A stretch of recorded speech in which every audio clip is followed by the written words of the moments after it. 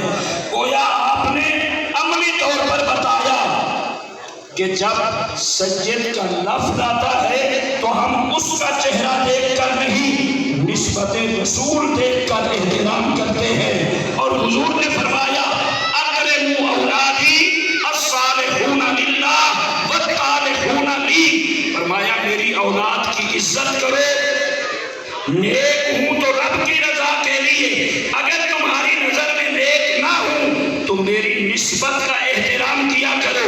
حضرت علامہ ابو محمد فاسی رحمت اللہ علیہ شریعت پر سختی سے پابندی کرتے بھی تھے اور کراتے بھی تھے۔ انہیں ایک سید زیادہ ایسا ملا جو شریعت پہ کامل پابند نہیں تھا، آپ اس سے ناراض ہوئے اور ان سے میل جول کم کیا۔ چند دن گزرے، رات کو سوتے ہیں، خواب میں امام الانبیاء کی زیارت ہوتی ہے۔